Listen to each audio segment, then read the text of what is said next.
জয় শ্রীকৃষ্ণ বন্ধুরা, আজও আমরা প্রতিদিনের মতন একটি গল্প দিয়ে শুরু করব এবং তারপর প্রবেশ করব আমাদের আজকের মূল বিষয়ে। এক সময়ের কথা, মথুরা নগরীতে অর্জুন নামের এক সাহসী যুবক বাস করত। সে ছিল খুব সাহসী, তবে তার একটি দুর্বলতাও ছিল। সে খুব তাড়াতাড়ি রেগে যেত। একবার একটি ব্যবসায়িক চুক্তিতে প্রতারণার শিকার হয়ে অর্জুন এতটাই রেগে গেল যে প্রতিশোধ নেওয়ার সিদ্ধান্ত নিল। সে তলোয়ার হাতে প্রতারকের বাড়ির দিকে রওনা হলো। পথে তার দেখা হলো শ্রীকৃষ্ণের সঙ্গে। অর্জুনের তীব্র রাগ দেখে কৃষ্ণ মৃদু হেসে জিজ্ঞাসা করলেন, অর্জুন কোথায় যাচ্ছ? অর্জুন তার রাগের কারণ ব্যাখ্যা করল এবং প্রতিশোধ নেওয়ার ইচ্ছা প্রকাশ করলেন। কৃষ্ণ শান্তভাবে বললেন, তুমি কি জানো, রাগ হলো এমন একটি আগুন যা সর্বপ্রথম রাগী মানুষকেই পোড়ায়। প্রতিশোধ নিয়ে তুমি শান্তি পাবে না, বরং নিজের শান্তি আরও হারাবে। অর্জুন চমকে উঠে বলল, তাহলে আমি কি করব কৃষ্ণ? শ্রীকৃষ্ণ উত্তর দিলেন, রাগের মুহূর্তে নিজেকে নিয়ন্ত্রণ করো, শ্বাস নাও, শান্ত হও এবং চিন্তা করো। মনে রাখো, প্রতিশোধের চেয়েও ক্ষমার শক্তি অনেক বেশি। কৃষ্ণের কথা শুনে অর্জুন তার রাগ সংযত করল এবং প্রতারকের সঙ্গে শান্তভাবে কথা বলল।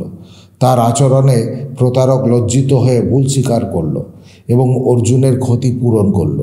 এই অভিজ্ঞতা অর্জুনের জীবন বদলে দিল। সে বুঝল, রাগ কখনো সমাধান নয়, বরং শান্তি ও ধৈর্যই প্রকৃত শক্তির পরিচয়। রাগের মুহূর্তে শান্ত থাকা শুধু পরিস্থিতি সামলানোর উপায় নয়, এটি আত্মনিয়ন্ত্রণ ও প্রকৃত শক্তির প্রতীক। শ্রীকৃষ্ণের বাণী অনুসরণ করে আমরা জীবনে এই গুণ অর্জন করতে পারি। প্রিয় দর্শকবৃন্দ, আজকের আলোচনায় আমরা শ্রীকৃষ্ণর বাণী থেকে শিক্ষা নিয়ে এমন 5টি পরিস্থিতি নিয়ে আলোচনা করব যেখানে শান্ত থাকা অত্যন্ত জরুরি। এই উপদেশগুলি আমাদের জীবনে শান্তি ও সমৃদ্ধি আনতে সহায়ক হবে। 1. ক্রোধের মুহূর্তে শান্ত থাকুন। শ্রীকৃষ্ণ বলেছেন, রাগ শত্রুর সমান। রাগ আমাদের বিবেককে আচ্ছন্ন করে এবং ভুল সিদ্ধান্ত নিতে বাধ্য করে। তাই যখনই রাগ আসে, নিজেকে সংযত করুন এবং শান্ত থাকুন। 2. লোভের প্রলোভনে শান্ত থাকুন। শ্রীকৃষ্ণের বাণী অনুযায়ী যে সব ইচ্ছাকে ত্যাগ করে দেয় এবং আমি ও আমার এই লালসাপূর্ণ ভাবনা থেকে মুক্ত হয়ে যায়, সে একমাত্র প্রকৃত শান্তি লাভ করে। লোভ আমাদের নৈতিকতা ও মূল্যবোধকে নষ্ট করে। প্রলোভনের সময় নিজেকে নিয়ন্ত্রণ করুন এবং শান্ত থাকুন। একটি গল্প দিয়ে বোঝানো যাক। এক গাঁয়ের নাম ছিল শান্তিপুর। সেখানে রমেশ নামে এক কৃষক বাস করত। রমেশ ছিল সৎ এবং পরিশ্রমী, তবে তার একটি দুর্বলতা ছিল, সে খুব সহজেই লোভে পড়ে যেত। একদিন একটি অজানা ব্যক্তি রমেশের কাছে এসে বলল, তোমার জমির নিচে একটি গুপ্তধন লুকানো আছে। যদি তুমি রাতারাতি ধনী হতে চাও, তবে আমাকে কিছু সোনা দাও, আমি তোমাকে সেই গুপ্তধনের স্থান দেখিয়ে দেবো। লোভে পড়ে রমেশ নিজের সঞ্চিত সোনা দিয়ে দিল। ব্যক্তি তাকে একটি নির্দিষ্ট স্থান দেখিয়ে বলল, এখানে খুঁড়লেই গুপ্তধন পাবে।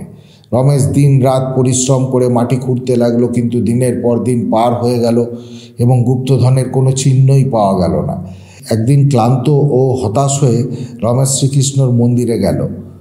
সেখানে বসে সে তার সমস্যার কথা জানিয়ে কাঁদতে লাগলো।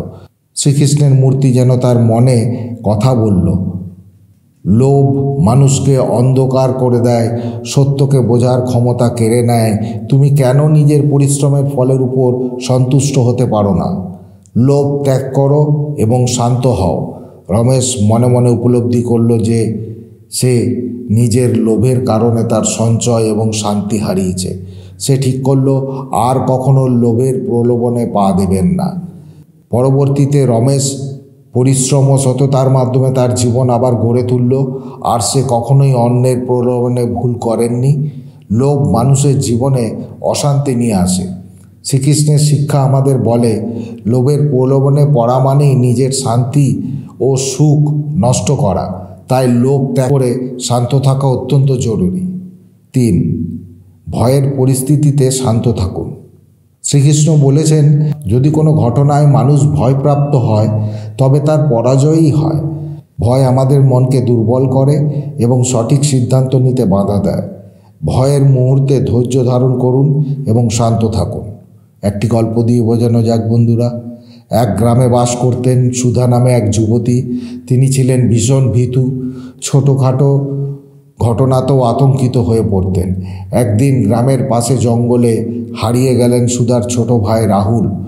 গ্রামের সবাই সন্ধান করেও তাকে খুঁজে পাচ্ছিল না।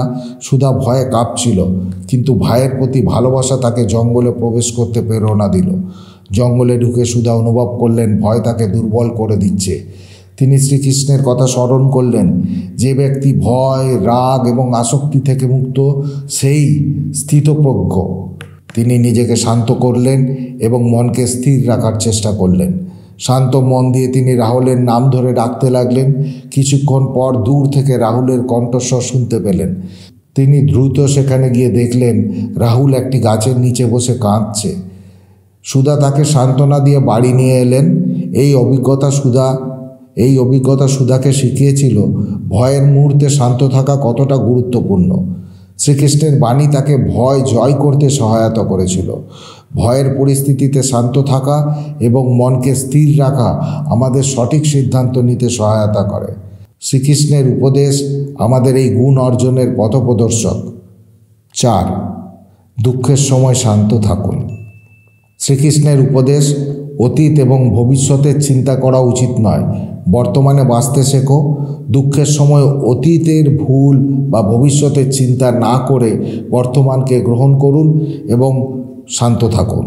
একটি গল্প দিয়ে বোঝাই বন্ধু। এক গ্রামে রঘু নামের এক কৃষক বাস করত। রঘু খুবই পরিশ্রমী ছিল, কিন্তু এক বর্ষার মৌসুমে তার সমস্ত ফসল বন্যায় নষ্ট হয়ে যায়। পরিবারের ভবিষ্যৎ কি হবে, এই চিন্তায় রঘু গভীর দুঃখে ডুবে যায়।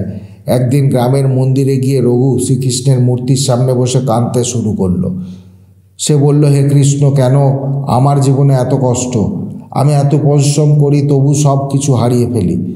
রঘু যখন এই কথা বলছিল, তখন মন্দিরের পূজারী তার কাছে এসে বললেন, রঘু, শ্রীকৃষ্ণ গীতায় বলেছেন দুঃখ বা সুখ দুটোই সাময়িক। এগুলোর মধ্যে নিজেকে হারিয়ে ফেলো না।